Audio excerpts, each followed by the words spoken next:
Kdyby ráno kohout nezakokrhal, spali by tu všichni jako šípková růženka. I když děda Lebeda, vysloužilý námořník, o sobě tvrdí, že spí jako na vodě. Hej, plavčíci, vstávat! Budí Jáju a Páju. Raní páče dál do skáče. Já už dávno skáču, hlásí Jája.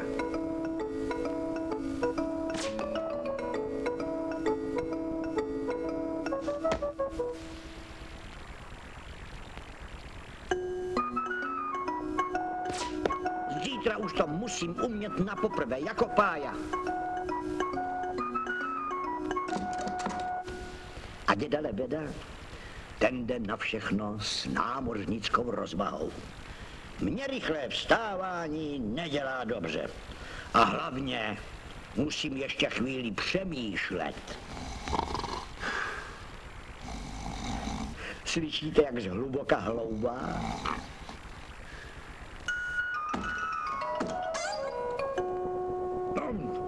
Práce čeká a vy nikde.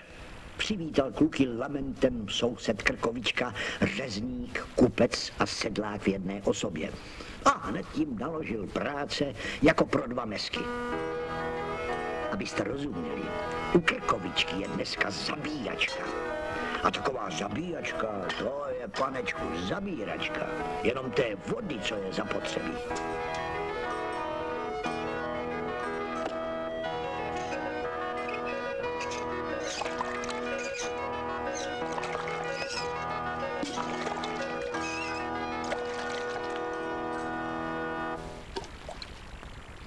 Já to neunesu, kňoural Jája.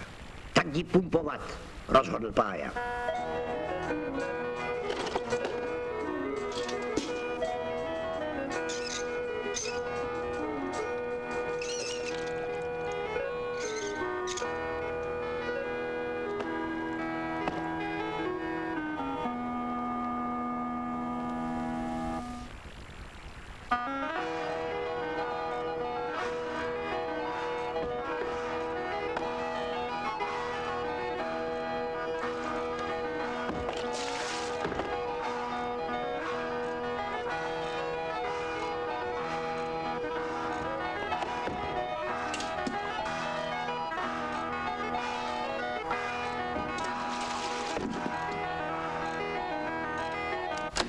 A odem, dělat, kluci, dělat, popoháněl je neustále Krkovička.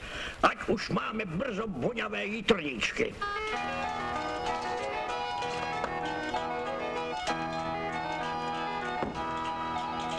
Snaží se, chválil kluky děda Lebeda. No, a jak jim to jde?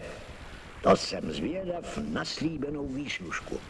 Čím pak se Krkovička asi blízkne.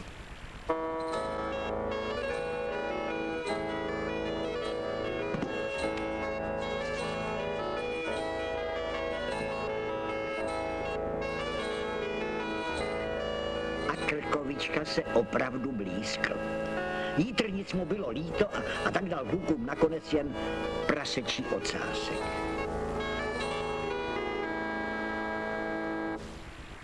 A ještě radu. Zasaďte ocásek do země, zalívejte a občas posolte. Vyroste vám pašík.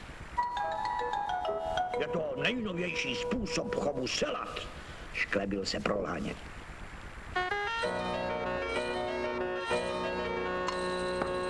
Zatím děda Lebeda vystrojil stůl pro bohatou výslužku. Já budu mít... My budeme mít celé prasátko, dědo, překvapil dědu Jája. Pájovi se to moc nezdálo a tak radši mlčel.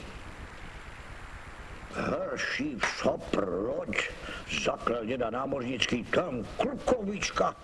Pak si ale řekl, nerozčiluj se, Lebedo, přemýšlej. Vysloužilý námořník musí přece něco vymyslet, aby klukům nepokazil radost. Když slezl sníh, poradil klukům, aby prasečí ocásek přece jenom zasadili. Kluci se snažili vypěstovat celátko, se čím síly stačily.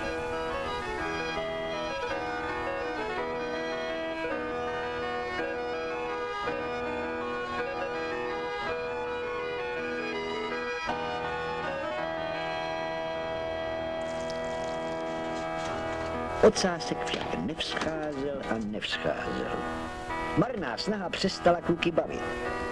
A na ten odliv děda Lebeda zrovna čekal.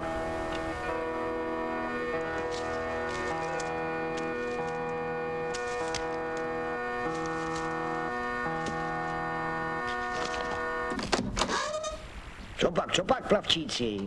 Zapomněli jste, že je nejvyšší čas podívat se, jak roste prasátko? Lákal děda kluky k lesu. Pája s Jájou věděli, že děda nikdy nemluví do větru.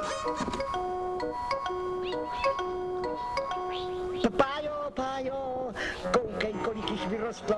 2, 3, 5, 4. Jájovi se ze samého překvapení spletlo počítání. Hodem, ať tam neutečou. Ale z ocásku se zřejmě vylihli sami sprintéři, nebo ne? Já vidím ještě jedno tady v zemi. Už asi tušíte, jak to vlastně bylo. Děda Lebeda věděl, že na poli u lesa hledává žír bachyně se selátky. Nakonec v jeho pasti skutečně jedno uvízlo.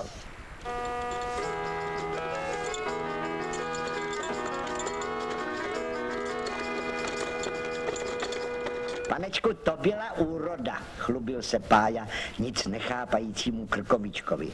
A kdybyste viděl, co nám jich uteklo. Já jenom jsem jich napočítal 4.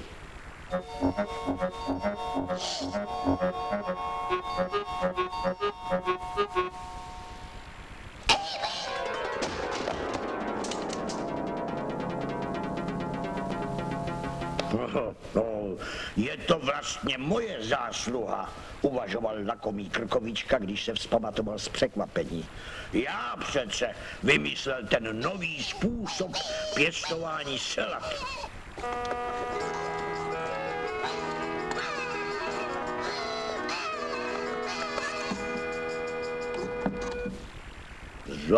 Sakr, proč jsem jenom ten prasečí ocásek nezasadil sám?